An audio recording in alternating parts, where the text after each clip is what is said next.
उत्तराखंड के हरिद्वार में कुछ कांवड़िया कावड़ लेकर भोलेनाथ का नाम जपते हुए हरिद्वार जा रहे थे। बम बम भोले, बम बम भोले। हीरा के पीछे सभी कावड़िए भी भोलेनाथ का नाम जप रहे थे कि तभी उन्हें एक आवाज सुनाई देती है। रुक जाओ शिव के भक्त, क्या तुम मुझे अपने साथ हरिद्वार ले जाओगे? मैं भी उस हरिद्वार के गंगा जल में नहाना चाहता हूँ। आवाज सुनकर सभी कावड़िया लोग एक दूसरे को देखने लगते हैं। तभी उनमें से भीमा नाम का एक आदमी सामने आता है। कक्का, कौन है उधर? कौन है?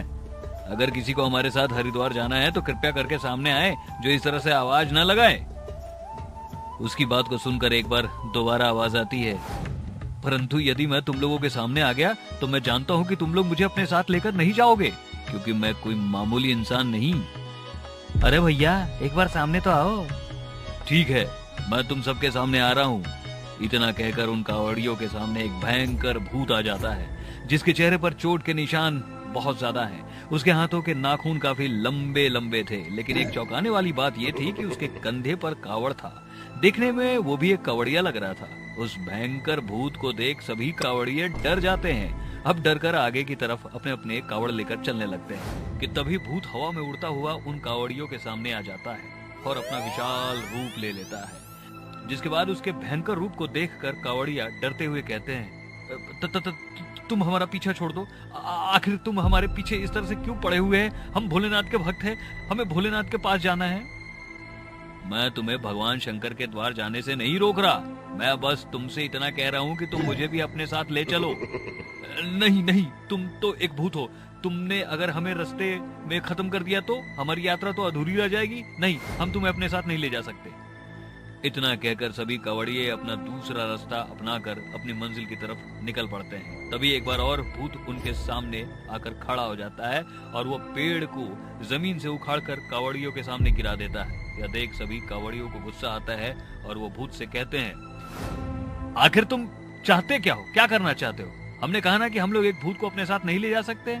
उस कावड़िये की यह कड़क बात सुन भूत उनके रास्तों को साफ कर देता है और चुपचाप उनके रास्ते से हट जाता है। कावड़िया अब कुछ दूरी तय करने के बाद एक जगह बैठ जाते हैं, लेकिन रामू के मन में भूत की बातें चल रही थी। तभी रामू अपने साथियों से कहता है, मेरे दोस्तों, वो कावड़िया कह रहा था कि वह हमें कोई नुकसान नहीं पहुंचाएगा, तो हमें उसको अपने साथ हरिद्वार ले जाना चाहिए था। तुम पागल हो गए हो क्या? एक भूत के साथ हम हरिद्वार कैसे जा सकते हैं? अरे अगर उसने हमें रास्ते में ही खत्म कर दिया तो हमारी यात्रा तो अधूरी रह जाएगी ना। हम भोलेनाथ के भक्त हैं, उनके दर्शन तो नहीं कर पाएंगे फिर। तुम सब खुद को भोलेनाथ का भक्त कहते हो, लेकिन तुम दरअसल में भोलेनाथ के भक्त हो ही नहीं। ये कैसी बेहुदा बकवास कर रहे हो तुम? अरे हम कावड़ लेकर भगवान शिव के दर्शन करने जा रहे हैं, हम अपनी यात्रा सफल करने जा रहे हैं। हाँ, मैं जानता हूँ मेरे दोस्त, लेकिन यदि हम भोलेनाथ के सच्चे भक्त हैं या तुम खुद को भगवान के सच्चे भक्त कहते हो, तो किस गीता में यह लिखा है कि एक भूत कावड़ लेकर कावड़ियों से हरिद्वार जाने की मिन्नत कर रहा हो? तो यदि वह हरिद्वार जाने के लिए कह ही रहा था, इसका मतलब ये हुआ ना कि उसको स्वयं शिव जी ने आशीर्वाद दिया है। नहीं तो भला कौन सा भूत कावड़ लेकर खड़ा हो जाता? भूत का छलावा भी तो हो सकता है ना। हाँ, हो तो सकता है, लेकिन हम भोलेनाथ के भक्त हैं, स्वयं शिव जी हम लोगों के साथ हैं। कोई भी बुरी शक्ति हमारा कुछ नहीं बिगाड़ सकती, इसलिए एक बार हमें उस भूत के ऊपर विश्वास करना ही होगा। लेकिन रामू भैया, भाइयों, मुझे लगता है वह भूत बहुत अच्छा है और इसलिए हमें उसकी मदद करनी चाहिए। शायद उसकी कोई मजबूरी रही होगी जिस वजह से उसकी यात्रा संपन्न नहीं हुई, इसलिए हमें मुक्ति उसे दिलानी चाहिए। मैं रामू की बात से सहमत हूँ। रामू की बात से सभी कावड़िये सहमत हो जाते हैं और कुछ समय बाद भूत के पास जाते हैं और उस भूत से कहते हैं, भूत भैया, तुम कहाँ हो? हम तुम्हें अपने साथ हरिद्वार ले जाने के लिए तैयार हैं। उसकी बात सुनकर वह भूत या कावड़िया उन सभी के सामने आता है और उन सभी से अपने चेहरे पर मुस्कुराहट के साथ कहता है, क्या सच में तुम सभी लोग मुझे अपने साथ हरिद्वार ले जाओगे? हाँ भूत भैया, हम लोग आपको अपने साथ ले जाएंगे। खुशी के मारे भूत मानो फूले ना समा रहा हो। अब उनके साथ वो भी खुशी से भोलेनाथ का नाम जपते हुए जाने लगा। भैया, तुम एक कावड़िया हो और कावड़िया से भूत तक का सफर कैसे तय किया तुमने? आज से कुछ साल पहले मेरी माँ बहुत बीमार थी। फिर मुझे गुरुजी ने कहा, सावन के माह में तुम कावड़ यात्रा लेकर जाओगे तो तुम्हारी माँ बिल्कुल ठीक हो जाएगी। मैं गुरुजी की बात से सहमत हो गया और उसको गुरुजी के बाद छोड़कर कावड़ यात्रा के लिए निकल गया। लेकिन उसी दिन बहुत बाढ़ आ गई और उस बाढ़ में सब कुछ तबाह हो गया। उस बाढ़ में जिन जिन की मौत हुई उनमें से एक मैं भी था। बस तभी से मेरी आत्मा यह कावड़ लेकर भटक रही है। मैं कब से इंतजार कर रहा था कि कोई आएगा और उस समुदाय के साथ मैं अपनी कावड़ यात्रा पूरी करूंगा। तुम लोगों का बहुत बहुत शुक्रिया जो तुम लोगों ने मेरी मजबूरी को समझा। अब जब मेरी यह कावड़ यात्रा पूरी हो जाएगी तब मेरी आत्मा को मुक्ति मिल जाएगी। कुछ समय बाद सभी हरिद्वार पहुंच जाते हैं और सभी लोग गंगा में नहा धोकर अपनी यात्रा सफल बनाने लगे। तो वहीं दूसरी तरफ भूत भी अपने कावड़ को लेकर गंगा नदी में स्नान करता है और मुक्त हो जाता है।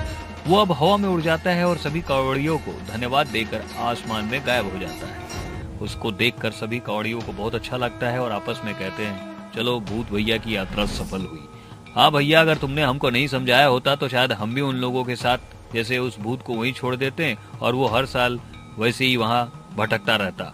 हाँ, अंत भला तो सब भला। भूत भैया शिव जी के पास चले गए, अब हम भी उनके दर्शन करके अपने घर चले जाते हैं और सभी कंवड़िया शिव जी के दर्शन करके अपने घर वापस लौट जाते हैं। बिलासपुर गांव में केशव अपनी पत्नी वैष्णवी के साथ रहता था। केशव बहुत ही ज्यादा गरीब था और उसकी पत्नी वैष्णवी की कोई औलाद नहीं हो रही थी। वैष्णवी जहाँ भी जाती वहाँ सभी लोग उसको ताने देकर भगा दिया करते। ऐसे ही एक बार वैष्णवी बाजार से सब्जी लाने के लिए जाती है। तभी वैष्णवी की पुरानी दोस्त नेहा उसे दिख जाती है। उसे देख नेहा खुशी से कहती है, अरे वैष्णवी, तुम कितने दिनों के बाद एक दूसरे से हम मिल रहे हैं आज। कैसी है तू? मैं तो बिल्कुल ठीक हूँ नेहा, तुम बताओ कैसी हो? अरे मैं तो बिल्कुल भली चंगी हूँ। और बता, तेरी शादी को इतने साल हो गए, तेरा कोई बच्चा है या नहीं? वैष्णवी उदास होते हुए कहती है, नहीं बहन, मेरी कोई औलाद नहीं है। पता नहीं, लगता है भगवान हमसे रूठे हुए हैं। शायद इसलिए भगवान ने हमें कोई औलाद की प्राप्ति नहीं की। ये बात बोली रही थी वैष्णवी की तभी नेहा की सास वहाँ आ जाती है और वैष्णवी की यह बात सुन लेती है। नेहा की सास वैष्णवी से कहती है, राम राम, कैसी मनहूस लड़की का साया दिख गया मेरी बहू को। अरे नेहा, तेरी कैसी पांच दोस्त है, इसकी तो कोई औलाद ही नहीं है। इसकी छाया में तू रही तो तू भी पांच बन जाएगी। चल यहाँ से चलते हैं। इतना कहकर नेहा की सास नेहा का हाथ पकड़कर उसको वहाँ से ले जाती है। तो वहीं दूसरी तरफ वैष्णवी को उसकी सास की यह बात सुनकर बहुत बुरा लगता है और वह बिना सब्जी लिए वहाँ से चली जाती है। और थोड़ी देर बाद शाम हो जाती है। केशव जैसे ही घर आता है वैसे ही वैष्णवी का उदास चेहरा देखकर वैष्णवी को कहता है, अरे वैष्णवी, क्या हो गया? तुम इतनी उदास क्यों हो? उसकी बात सुनकर वैष्णवी रोते हुए केशव को सारी बात बता देती है। केशव अब उदास होकर बैठ जाता है और अपनी पत्नी को दिलासा देकर उसको समझा देता है। थोड़ी देर बाद वो खाना खाकर चुपचाप सो जाता है। इस तरह दिन बीतने लगे।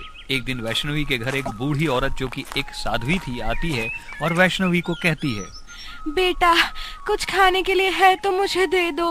मैं 2 दिन से भूखी हूँ। मैं तीरथ पर निकली हुई हूँ क्योंकि सावन आने वाला है ना, इसलिए। माँ, मैं आपको कुछ ज्यादा तो नहीं खिला सकती क्योंकि मैं खुद एक गरीब हूँ, लेकिन मैं आपको यहाँ से भूखा भी नहीं जाने दूंगी।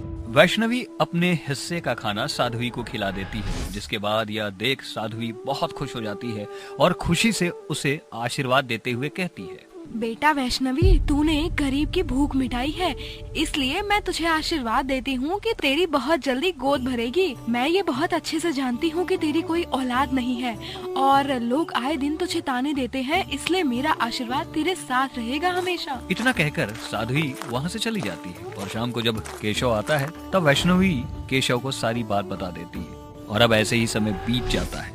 कुछ दिनों बाद वैष्णवी को यह मालूम चलता है कि वह गर्भावस्था की हालत में है, वह पेट से है। यह खबर सुनकर केशव बहुत खुश हो जाता है और अपनी पत्नी के साथ खुशी से रहने लगता है। ऐसे ही अब दिन बीतने लगे और एक सुबह जब केशव अपने काम पर जा रहा होता है कि तभी केशव का एक्सीडेंट हो जाता है और उस एक्सीडेंट में केशव की मृत्यु हो जाती है। यह बात जब वैष्णवी को मालूम चलती है तब वैष्णवी फूट फूट कर रोने लगती है और वह अपनी पति की चिता को जलाकर उसका अंतिम संस्कार कर देती है। बेचारी वैष्णवी अब बिल्कुल अकेली पड़ गई थी। वैष्णवी के पास अब ना तो कुछ खाने के लिए था, सावन का महीना आ चुका था। भारी बारिश होने के चलते वैष्णवी के घर की छत धीरे धीरे टपकने लगी। बेचारी वैष्णवी बहुत ही ज्यादा दुख झेलने लगी कि तभी एक दिन वहाँ नेहा आती है और वैष्णवी से कहती है, वैष्णवी, कैसी हो तुम? मैं बिल्कुल ठीक हूँ और तुझे पता है मैं पेट से भी हूँ। सच? वो दोनों आपस में बात कर ही रहे होते हैं कि तभी वैष्णवी उदास हो जाती है और उसको उदास देख नेहा उससे कहती है, अरे वैष्णवी, क्या हुआ? तू इतनी उदास क्यों है? और अब तो तेरे घर खुशियाँ भी आने वाली हैं। ऐसी खुशियों का क्या ही फायदा जब मैं अकेली ही रहूंगी। मुझे बहुत दिक्कत होने लगी है नेहा। मुझे ठीक से ना खाना मिलने की वजह से मैं कमजोर हो रही हूँ। मेरा घर बरसात के कारण टपक रहा है और आखिर मैं करूँ तो क्या करूँ।